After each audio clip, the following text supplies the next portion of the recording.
तो आज हम लोग का टॉपिक क्या है? सेल्फ इंडक्शन, और दूसरा क्या है?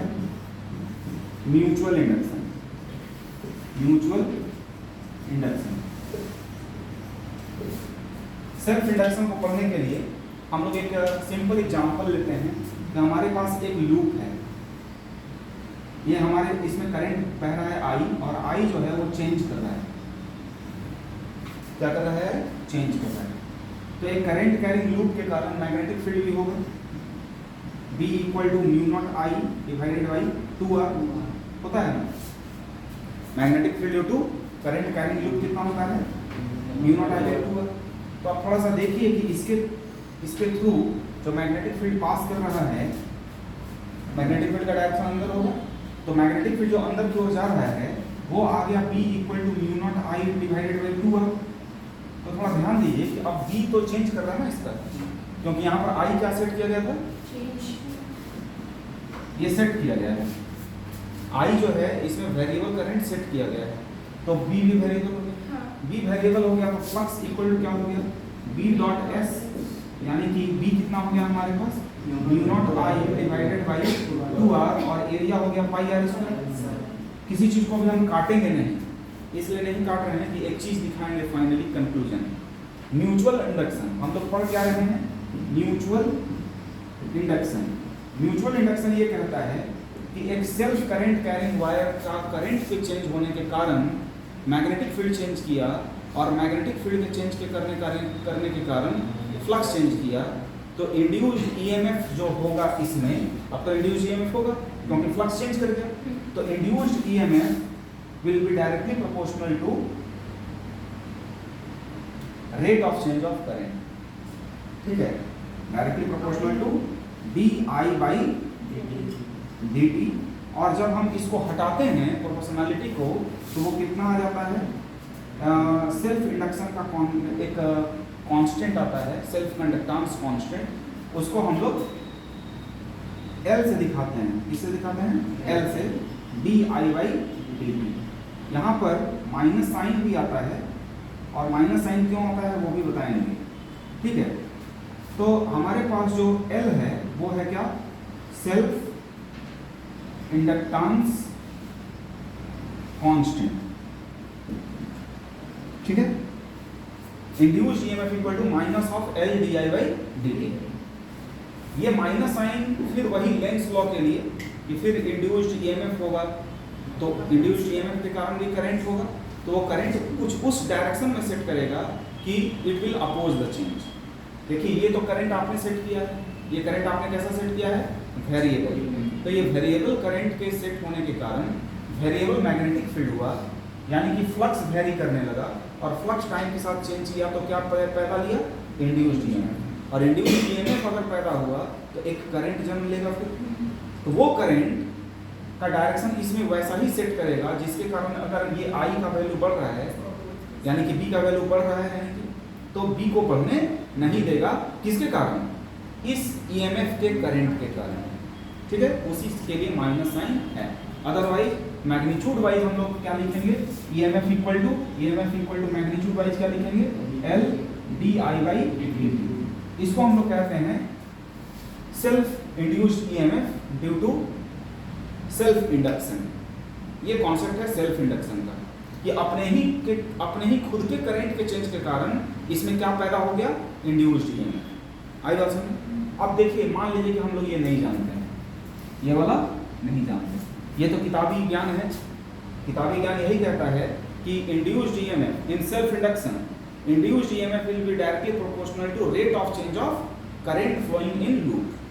यही है कॉन्सेप्ट कि एक करंट कैरिंग लूप के करंट के चेंज होने के कारण इंड्यूस्ड ईएमएफ होता है, और प्रोपोर्शनलिटी जो आती है वो L है, और वो जो L है depends upon shape and size of loop. किस पर डिपेंड करता है ये? Depends on shape and size of loop. अब हम क्या करते हैं, इस L को हम चाहते हैं कि देखें, और एक मिनट के लिए हम लोग मान लें कि हम लोग ये नहीं जानते हैं, तो हम लोग बाकी बेसिक तो जानते हैं। बेसिक क्या है?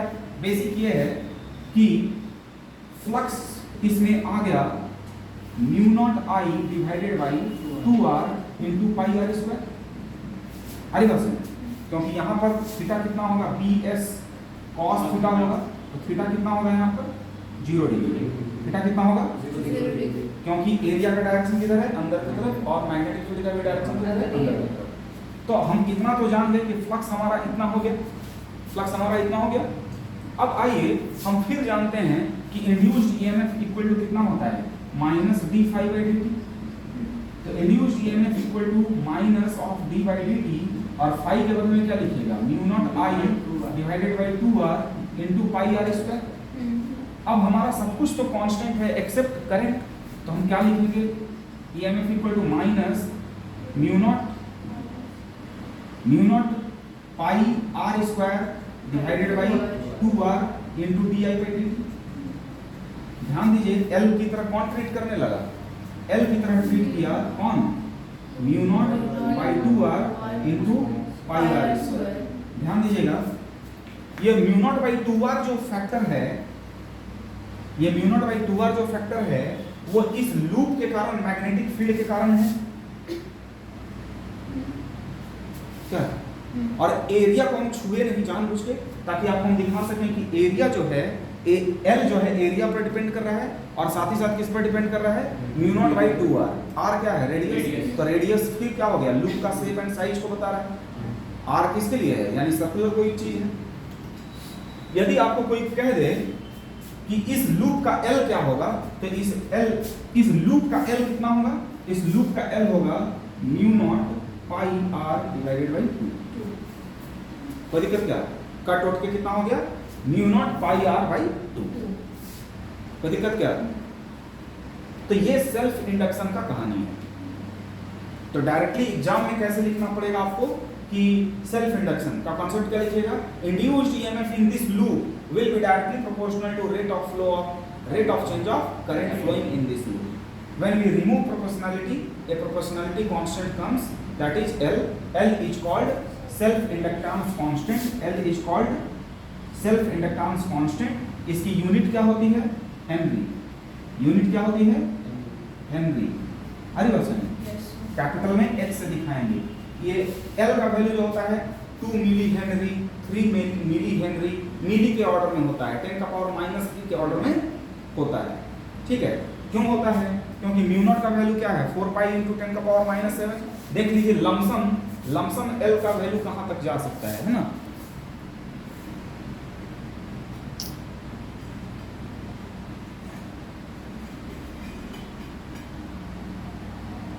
लगभग L का वैल्यू कहां तक जा सकता है, लगभग L का वैल्यू कहां तक जा सकता है। देखिए, एक अगर लूप के लिए हैं सिंपल, L का वैल्यू कितना आया है, mu nought pi r by 2।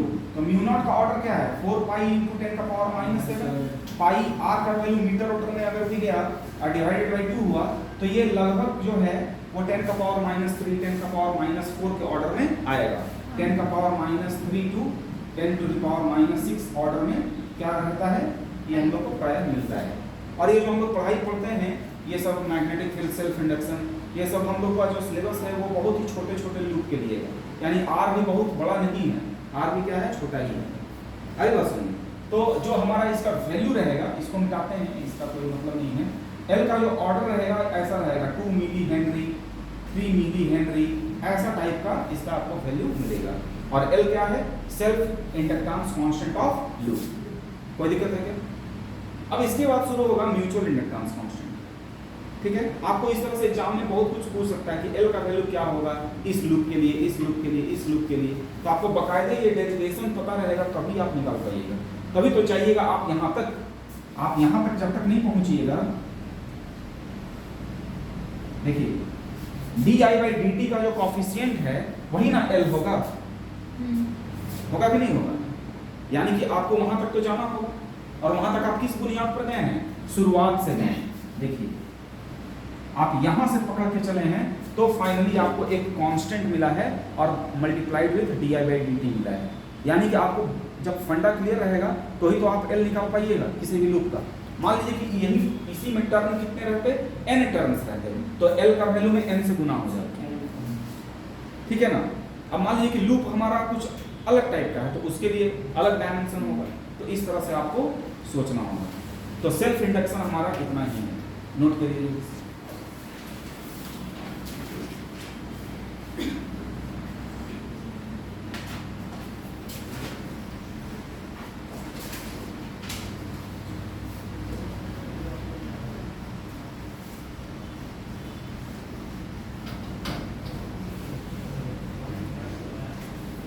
जैसे आपसे कहा जाए find out self inductance constant of solenoid. ठीक है, इसका मतलब ये है कि एक हमारे पास सोलेनॉइड है,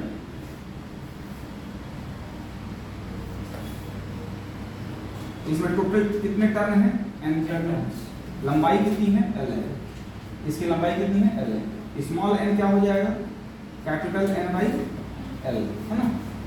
इसमें self inductance constant of solenoid का मतलब ही ये हो गया कि इसमें कोई करंट बह रहा है और ये करंट वेरिएबल है, और इसी वेरिएबल करंट के कारण मैग्नेटिक फील्ड प्रोड्यूस जो हुआ वो कितना हुआ, B equal to mu not N I, याद होगा आप लोग। n का वैल्यू भी आप लोगों को पता है, n का वैल्यू।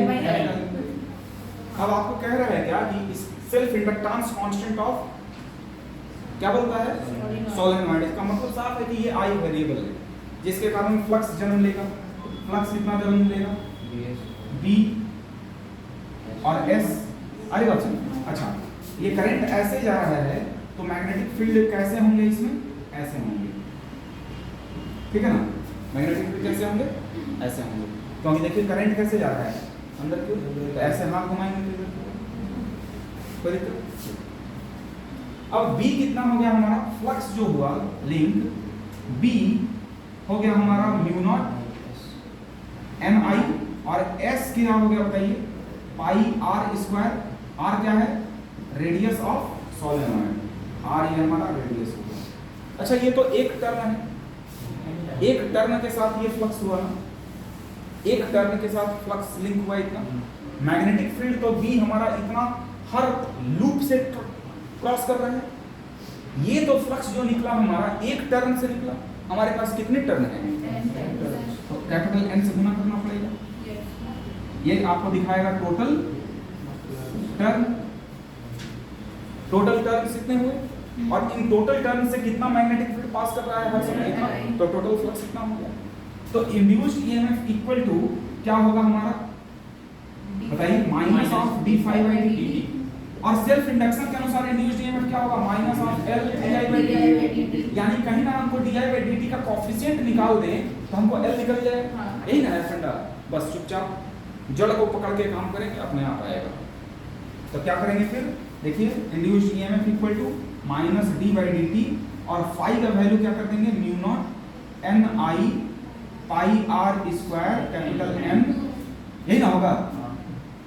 अब I को बाहर ले, सॉरी I को डिफरेंशिएट कर देंगे, बाकी क्या आ गया आपके पास, mu not N pi R square capital M di/, तो हमारा ये क्या हो गया बताइए, L की तरह ट्रीट करेगा।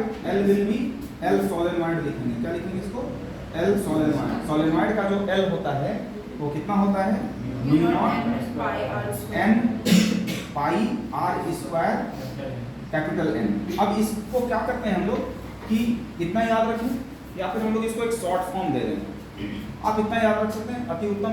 नहीं याद रखना चाहते हैं ऐसे किताब में जैसे आपको मिलेगा बार बार, उसको अगर चाहते हैं तो ऐसे कर लीजिए। इसको हम लोग क्या करते हैं, L से गुना भागा कर देते हैं। L से गुना भागा कर देंगे तो ये स्मॉल n बन जाएगा, और स्मॉल n और small n mu naught N square R square pi L हो जाएगा। कोई दिक्कत क्या, और ये हम लोग याद रखते हैं। L क्या है, लंबाई सोलेनॉइड, और N क्या है, capital N by capital L। कोई दिक्कत क्या है, तो इस तरह से L सोलेनॉइड हम लोग निकालते हैं, ठीक है।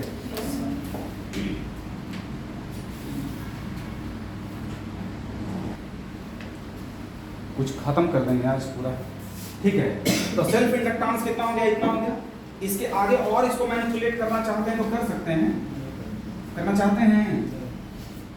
देखिए L solenoid mu naught n square pi r square L है ना, है तो पाई r स्क्वायर को एरिया लिख सकते हैं, ठीक है। स्मॉल n का फुल फॉर्म क्या है, कैपिटल N बाई L। अगर इतना भी याद रख सकते हैं और इतना भी याद रख सकते हैं, म्यू नॉट। अच्छा एक बात बताइए कि ये सब क्यों कर रहे हैं हम, इसलिए कर रहे हैं कि अभी आपको मैं क्वेश्चन में फंसाते हैं। रुकिए रुकिए रुकिए रुकिए, इसी में 4 ग्राफ ड्रॉ करते हैं। L सोलेनॉइड का, L सोलेनॉइड वर्सेस L, ये सेल्फ इंडक्टेंस है और ये लेंथ ऑफ सोलेनॉइड है। बताइए तो कौन सा ग्राफ सही होगा, ये ग्राफ सही होगा कि ये ग्राफ सही होगा कि ये ग्राफ सही होगा कि ये ग्राफ सही होगा? Option A, option B, option C, option D, कौन सा सही है? लेंथ सॉरी सोलेनॉइड का self inductance constant is depending on L and graph will be A B C D, कौन सा सही है? कौन सा बोलते हैं? सी। देखिए ठिका गया, यही इसमें था। देखिए L सोलेनॉइड क्या है, L सोलेनॉइड है mu not n square AL, तो इसके अनुसार तो ये डायरेक्टली प्रोपोर्शनल टू लेंथ है, तो ये होना चाहिए था। नहीं आप सही बोले, सॉरी, ठीक है ना। इसके अनुसार तो आप लोग ये मार के आ जाइएगा ना, लेकिन ये सही नहीं है। बताइए क्यों? क्योंकि स्मॉल n तो एक एब्रिविएशन है, स्मॉल n क्या है, एक एब्रिविएशन है कैपिटल N बाई L। इसको तो आप इन रियलिटी L तो छिपा हुआ है ना उसमें, तो आप उसको एक्सपेंड करके देखना चाहेंगे ना। तो mu naught n square A by L भी याद रखेंगे तो ये इसमें आपको सभी चीजें साफ साफ दिखाई दे रही हैं कि नंबर ऑफ टर्न्स कितने हैं, n है, एरिया कितना है, पाई r स्क्वायर है, और L से ये इनवर्सली प्रोपोर्शनल है। यानी कि जितना सोलेनॉइड का लेंथ ज्यादा होगा उतना उसका सेल्फ इंडक्टेंस कांस्टेंट कम होगा। यानी कि इसका जो ग्राफ होगा ये चारों में से कोई नहीं होगा। इसका ग्राफ इन रियलिटी कौन सा होगा, ये वाला होगा। L जितना छोटा होगा सेल्फ इंडक्टेंस कांस्टेंट उतना तगड़ा होगा। क्या कोई दिक्कत?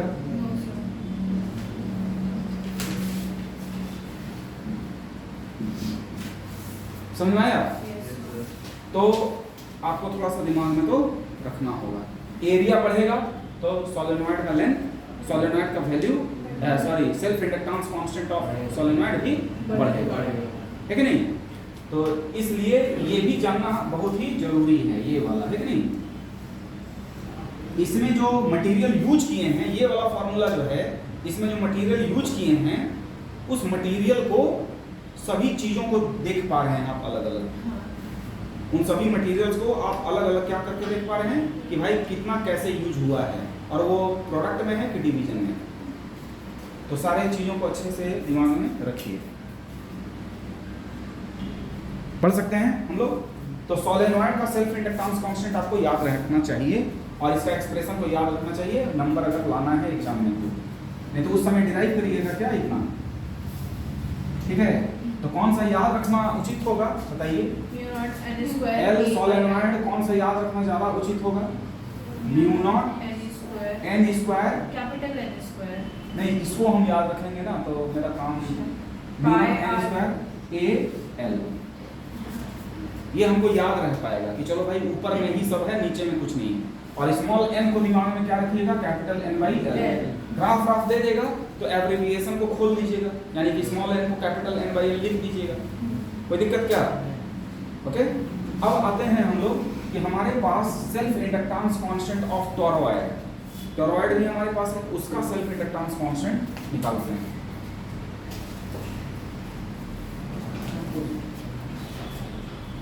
सीधे लिखते हैं ना ऐसे, L टोरॉइड है ना। तो टोरॉइड क्या है?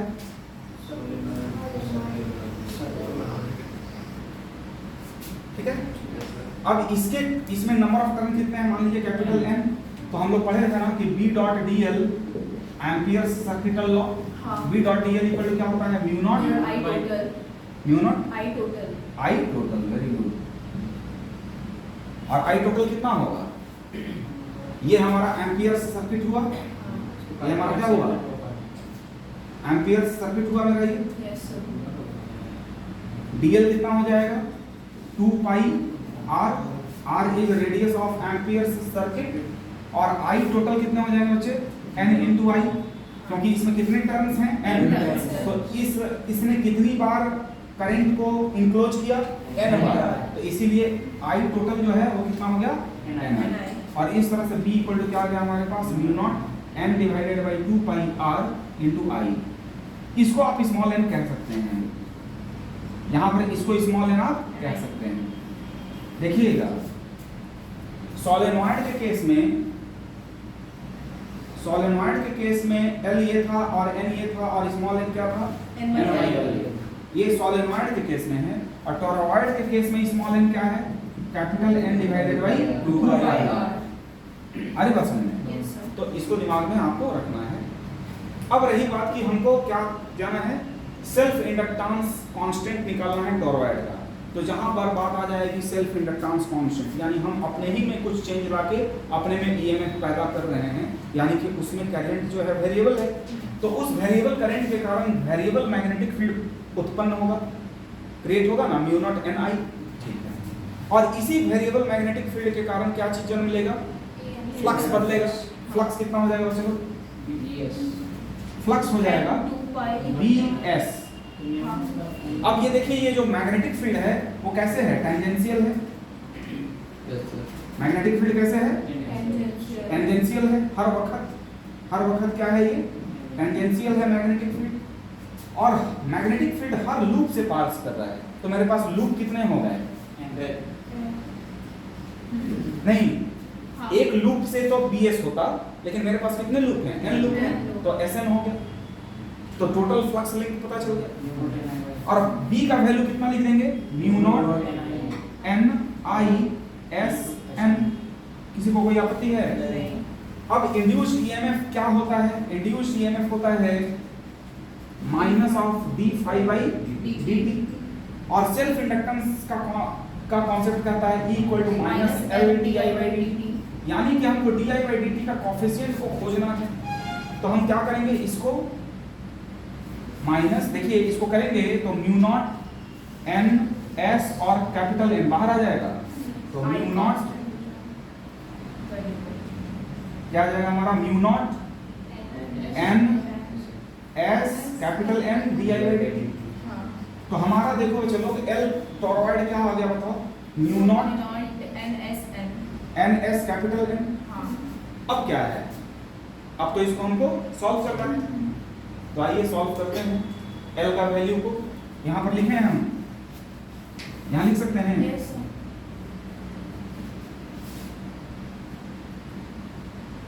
Mu not small n s और n।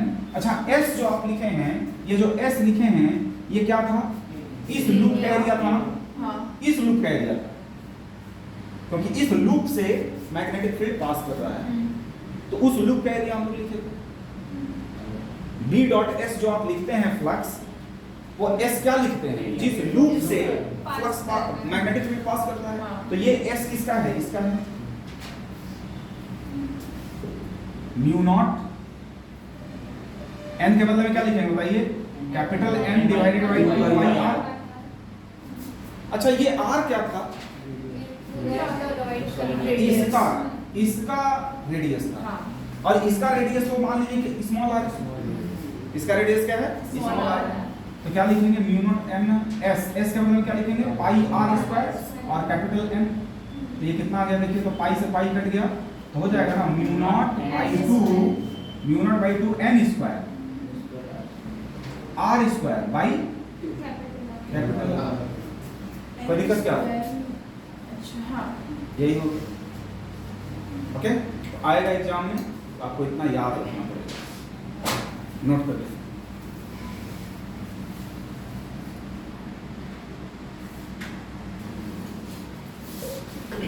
कहाँ गया, हाँ आगे बढ़ सकते हैं।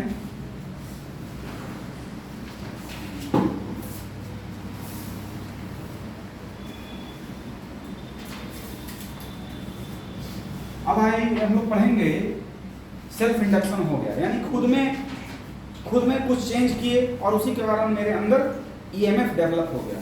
दूसरा है हमारे पास म्यूचुअल इंडक्शन, यानी हमारे में कुछ हो रहा है और आपको बेचैनी हो रही है, ठीक है ना। म्यूचुअल इंडक्शन इसी को कहते हैं, कुछ हो रहा है मेरे में और बेचैनी किसको हो रहा है, आपको। म्यूचुअली कनेक्टेड है, यानी कि एक का चेंज दूसरे में क्या ला रहा है, चेंज ला रहा है, एक का चेंज दूसरे में चेंज ला रहा है। तब यहाँ पर क्या करेंगे कि एक हम क्या करेंगे, लूप लेंगे और इस लूप के सामने एक और लूप रख देंगे, इसमें करंट को चेंज करेंगे, इसमें करंट को चेंज करेंगे। इसके करंट के चेंज होने के कारण देखिए ये एक हमारा लूप है, इसको ऐसे पढ़ाते हैं। एक लूप यहां टेबल पर रखा हुआ है, एक लूप टेबल के ऊपर में है, इसमें करंट ऐसे जा रहा है, इसमें करंट कैसे जा रहा है, ऐसे। इसमें करंट ऐसे जा रहा है तो मैग्नेटिक फील्ड किधर जा रहा है, जा रहा है magnetic field B. Any problem. इसकी रेडियस आरपी है और इसकी रेडियस आरएस है, ठीक है। और ये करंट जो हम सेट किए हैं ना इसमें, ये वेरिएबल है, किसी को कोई दिक्कत है? ये जो करंट हम इसमें डाले हुए हैं ये क्या है, वेरिएबल है। तो बताइए ये वेरिएबल करंट का कारण जो मैग्नेटिक फील्ड होगा बी, वो होगा mu naught I divided by 2 RP होगा। बोलते जाइए, इसके कारण magnetic field mu naught I by 2 RP होगा, जो ऐसे फैल रहा है। तो इसके थ्रू मैग्नेटिक फील्ड जो पास करेगा वो इसके थ्रू जो पास किया वो तो वेरिएबल हो गया। Yes sir. अब इसका तो छोड़ दीजिए कहानी, इसमें तो सेल्फ इंडक्शन हो रहा होगा, अब वो कहानी नहीं है। अब इसके मैग्नेटिक फील्ड को पास करा रहे हैं दूसरे लूप से, ये मेरा कौन सा लूप हो गया, सेकेंडरी। कौन सा लूप हो गया, सेकेंडरी लूप हो गया। और जिस लूप में आप करंट को मैंने चेंज कराते हैं उसको हम लोग बोलते हैं सेकेंड प्राइमरी लूप। क्या बोलते हैं, प्राइमरी लूप। उसके फलस्वरूप आरपी हमारा हो गया प्राइमरी लूप का रेडियस, आरएस हो गया सेकेंडरी लूप का रेडियस। उसके नाम में ही उसका सब कहानी छिपा हुआ है, ठीक है। अब क्या करेंगे कि इसकी जो रेडियस है वो तो आरएस है, तो इसकी एरिया कितनी हो जाएगी, सेकेंडरी लूप की एरिया कितनी हो जाएगी, पाई आरएस। अब इसके थ्रू जो फ्लक्स लिंक होएगा वो आईएस कहलाएगा। सेकेंडरी लूप में फ्लक्स लिंक कितना होगा, BP into as. Primary loop की पी और सेकेंडरी लूप के एरिया, ठीक है। तो प्राइमरी लूप की जो हमारी फ्लक्स है, प्राइमरी नहीं सेकेंडरी लूप की जो फ्लक्स है वो किसके मैग्नेटिक फील्ड पर डिपेंड कर रही है, प्राइमरी लूप के, ठीक है। तो प्राइमरी लूप बीपी लिख देता हूं और एएस लिख देता हूं और एंगल cos 0 डिग्री चल रहा है ना, ठीक है। म्यूचुअल इंडक्शन क्या पढ़ रहे हैं हम लोग, म्यूचुअल इंडक्शन। तो पहले तो किताबी ज्ञान के रूप से हमको लिखना चाहिए था कि म्यूचुअल इंडक्शन में जो इंड्यूस्ड ईएमएफ होता है वो directly proportional to rate of change of primary current. क्या बोलता है, induced EMF in secondary loop is directly proportional to rate of change of current in primary loop. और जब प्रोपोर्शनलिटी हटाते हैं हम लोग तो आता है एम क्या, इसको 1 लूप माने और इसको 2 लूप माने, यानी कि प्राइमरी एंड सेकेंडरी, तो हम लिख सकते हैं M P S D I P by D T, या फिर M S P D I P by D T. Mutual induction of primary loop, mutual induction of primary loop with respect to secondary loop, या फिर उल्टा भी बोलिएगा तो उतना ही वैल्यू आएगा। Mutual induction of secondary loop with respect to primary loop, यानी कि म्यूचुअल इंडक्शन जो तैयार होगा ना अभी, इसका और इसका दोनों का कंट्रीब्यूशन होगा, और जो म्यूचुअल इंडक्शन आएगा वो इसका भी वही होगा जो इसका होगा, म्यूचुअली कंट्रीब्यूट किया है ना। अरे बात में वो नहीं देखते हैं मैंने कि प्रेम हो जाता है, प्रेम हुआ है आप लोगों को कभी, ये माता पिता वाला प्रेम नहीं, वो वाला प्रेम, उसमें ना बहुत पीड़ा होती है, इसीलिए बच्चों को बोला जाता है कि इसमें ना फंसें। ये ऐसा चीज है अब झूठ क्या बोले, हम भी फंसे हैं इसमें, ऐसा बात नहीं है, लेकिन पढ़ाई के दौरान नहीं फंसे। बीटेक ओटेक कर लिए उसके बाद हम फंसे थे, जरूर फंसे थे। फंसने का मतलब है कि डिस्टर्ब हुए थे। ये ऐसा बकवास चीज़ है जिसमें आप जब इमोशनली कनेक्ट हो जाइएगा तो उसको पीड़ा होगा ना तो आप बेचैन हो जाइएगा। आप आइसक्रीम खाइएगा तो खाया नहीं जाएगा, मन करेगा कि वो तो खाई नहीं है तो उसको भी तो खिलाना चाहिए, मैंने आप खा नहीं पाइएगा, इवन आप बचा कर लाइएगा। हम आपको, अरे भाई मैंने वीडियो पर चल रहा है, रिकॉर्ड हो रहा है, ठीक है क्या दिक्कत है, हम बता रहे हैं, अपनी व्यथा बता रहे हैं, बहुत तकलीफ होता है इसमें। और इसमें क्या होता है ना कि जहाँ फोकस है ना वहाँ से फोकस आप एकदम हट जाइएगा। और यदि आप में एम्बिशन नहीं है ना तो आप डेविएट हो जाइएगा। हमारा तो इंस्टीट्यूट सविता एकेडमी मेरा पागलपन था, इसलिए हम डेविएट शायद नहीं हुए। हम सविता एकेडमी हमको बचा लिया, ये हमारा जुनून था कि हमको अपना इंस्टीट्यूट को चलाना है, आगे बढ़ाना है। इसलिए क्या हुआ, इमोशन जो होता है ना, ये माता पिता भाई बहन तक रखिए और सबसे ज़्यादा अपने किताबों तक रखिए। नहीं तो इतना खराब चीज़ है कि आप कंट्रोल नहीं कर पाइएगा अपने आप पर। उसको तकलीफ होगा तो आपको तकलीफ होने लगेगा, आपको तकलीफ होगा तो इसमें क्या होगा कि आप अपने फोकस से भटक जाइएगा। आप अपने फोकस से भटक जाइएगा और फाइनली पता चला कि आप बन गए लूजर। ठीक है, इसलिए जब तक आप MBBS क्वालिफाई करके MBBS नहीं कर लेते हैं, जब तक क्या नहीं कर लेते हैं, MBBS कर नहीं लेते हैं, और जब तक आप बीटेक नहीं कर लेते हैं, आपको अलाउड नहीं है कि आप अपने कॉपी किताब और माता पिता भाई बहन के अलावा किसी से प्रेम करें। क्योंकि आप अभी जिस मेच्योरिटी लेवल में हैं वो मेच्योरिटी लेवल इतना नहीं है कि आपको ये वाला जो प्रेम है ना उसको आप कंपनसेट कर पाइएगा। आप सही गलत में फैसला नहीं कर पाइएगा, लेकिन इमोशनली बह जाइएगा। तो हम सबको बोलेंगे कि इस चक्कर में ना पड़ें, इसमें बड़ी तकलीफ है, बहुत ज़्यादा तकलीफ है। अनुभव से बोल रहे हैं, सही बात है, अनुभव से बोल रहे हैं, ऐसे ही थोड़ी बोल रहे हैं। और संस्कार जो घर से हम लोग को मिलता है वो बहुत बचाता है हम लोग को। घर से था कि आप इंटरकास्ट मैरिज नहीं कर सकते हैं, ठीक है, तो वो भी बचाया कि नहीं भाई मेरे पापा का बदनामी हो जाएगा। ठीक है, हम अगर जिस श्रेणी में आते हैं हमको उसी श्रेणी के लड़की से शादी करनी है, तो वो भी बचाया। और सबसे ज़्यादा तो हमको बचाया हमको सविता एकेडमी। सविता एकेडमी का जुनून मेरे अंदर अगर नहीं रहता तो हम ये सब सामाजिक बंधन में फंसने वाला आदमी नहीं है। हमको जो सही लगता है हम करते हैं, सब तरह का मैरिज अच्छा है।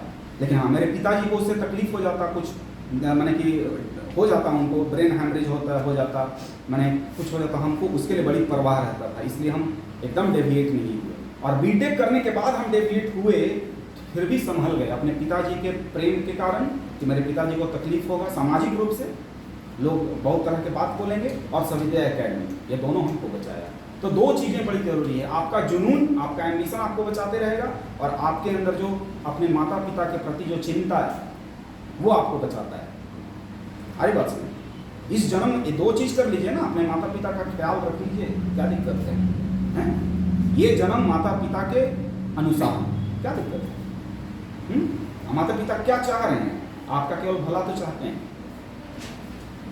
ठीक है ना?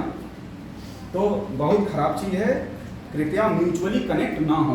तो आया था म्यूचुअल इंडक्शन पर, ये बेचारी की करंट बढ़ रही है तो इसकी फ्लक्स गड़बड़ा रही है, अरे बात समझ। और ये जो MPS आ रहा है, म्यूचुअल इंडक्टेंस कांस्टेंट, ये डिपेंड करेगा इन दोनों के रूपरेखा पर, दोनों के रूपरेखा पर। इसका रूपरेखा बिगाड़िएगा तो म्यूचुअल इंडक्टेंस इसका भी बदल जाएगा, इसका भी बदल जाएगा। अब देखना है कि हाउ MPS या फिर MSP कैसे पढ़ाएंगे इसको, mutual inductance constant of primary loop with respect to secondary loop, या फिर mutual inductance constant of secondary loop with respect to primary loop. कोई दिक्कत? अब करना क्या है कि इसको हम लोग को देखना है कि MPS और MSP क्या है। आइए देखते हैं। तो फ्लक्स मेरा सेकेंडरी लूप में इतना हो गया, magnetic field with respect, magnetic field of primary loop will link with area of secondary loop. अब इसको चलिए सॉल्व किया जाए। फाई एस, बीपी क्या होगा बच्चे लोग, बीपी बताइए जल्दी से, इसके लिए, इस कहानी के लिए इस कहानी के लिए बीटा क्या होगा? म्यू नॉट आई और ए एस क्या होगा? ए एस को ए एस ही भी रख सकते हैं, ए एस को ए एस ही रहने दीजिए, एरिया ऑफ सेकेंडरी लूप है ना।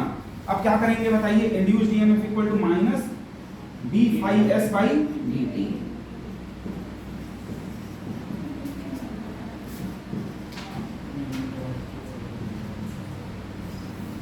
मैंने आप लोग सोच लीजिए कि हम कितना एम्बिशियस थे कि अनमैचिंग लड़की से शादी की। अर्चना मैम इतना बड़ा लंबी, हम इतना बौने, ठीक है, लेकिन देखें कि मैथ्स इतना अच्छा है। तो ठीक है, वो तो सच्चाई है, ठीक है। इतना ज्यादा एम्बिशियस थे हम कि घर में कोई आदमी रेडी नहीं हो रहा था कि इतनी लंबी लड़की से शादी कैसे होगा, मैच नहीं कर रहा है, सोसाइटी बहुत कुछ बोलेगा, ठीक है, लेकिन हम किए। बताइए गलत किए कि सही किए?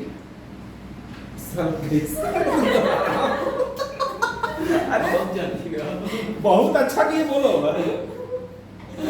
हम लोग कैसे बोल सकते हैं? आप जानिएगा ना। अरे हम तो I am the luckiest person of this universe. कसम से I am luckiest person of this universe. मैंने कि जो हम पाए हैं, अर्चना को पाए हैं, अर्चना जैसी वाइफ को पाए हैं, ठीक है। हाँ, अर्चना मैम से तुम लोग पूछ लेना। चलो देखो इधर, अच्छा देखो, हेलो इधर देखो, ये सेकेंडरी लूप में है ना। ई एस इक्वल टू क्या हो गया? Mu not I, sorry I का ये तो क्या है? अच्छा ये प्राइमरी का है ना। सेकेंडरी लूप का A S divided by 2RP DIP, 2RP बाहर ले लिया। अब देखो हमारा MPS या फिर MSP या M12 कुछ भी कर सकते हो। मान लो इसको हम पहला लूप, सॉरी गलती की है, 1 इसको मानेंगे, है ना, क्योंकि प्राइमरी ये है, 2 इसको मानना चाहिए, मैंने कि साइकोलॉजिकली, अदरवाइज कोई गलत नहीं था।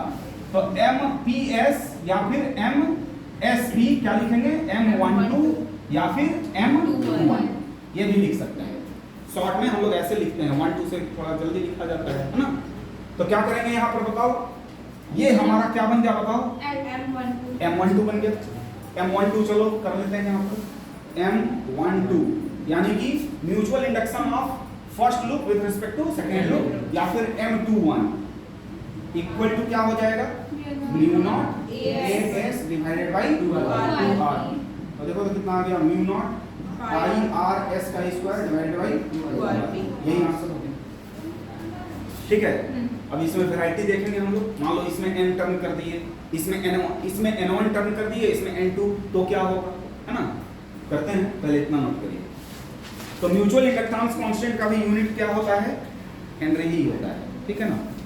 नोट करिए जल्दी से, हाँ, गोल से डेविएट हो जाइएगा। चलिए आइए, हटा दें इसको हटा सकते हैं।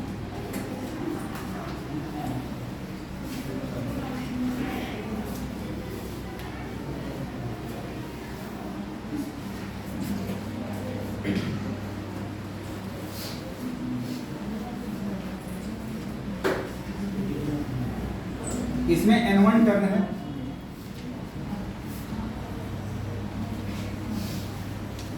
इसमें कितना टर्न है? ये I1 है, ये I1 कैसा है? वेरिएबल। I1 कैसा है बताइए? मैग्नेटिक फील्ड इधर,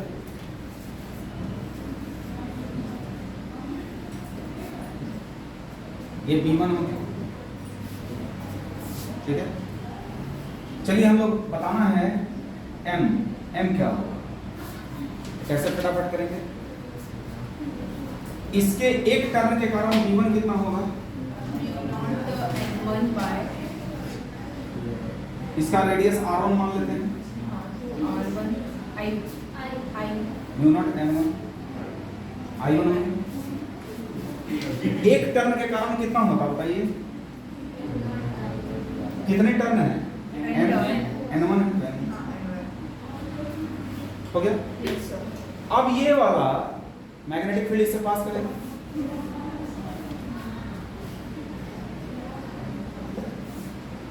N2 टर्न है, N2 टर्न है ना इसमें, यस सर। N2 टर्न से इतना मैग्नेटिक फील्ड पास करेगा इसके एरिया से,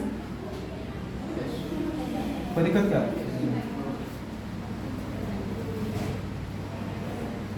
B1 का वैल्यू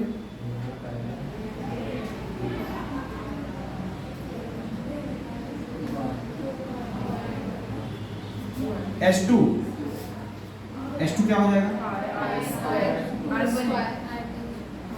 R2 फाइनली di1/dt होगा, तो m कौन सा हो जाएगा?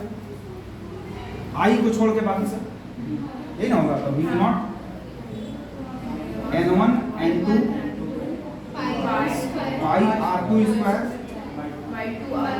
by 2R1, यही ना हो गया, यही आंसर। अब देखिए म्यूचुअल इंडक्टेंस कांस्टेंट जो है ये दोनों का कहलाएगा, ये किसका कहलाएगा? दोनों का कहलाएगा।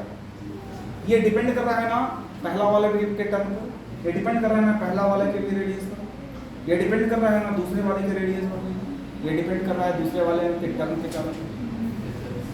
इसलिए ये क्या है? म्यूचुअल इंडक्टेंस कांस्टेंट है, और ये दोनों के शेप एंड साइज पर क्या करता है? अगर नॉट सर होगा तो भी तो भी फिर तो बात वैसा ही होगा। छोटा होगा। हाँ तो भी होगा, ठीक है। ये वेरिएबल जो भी जा रहा है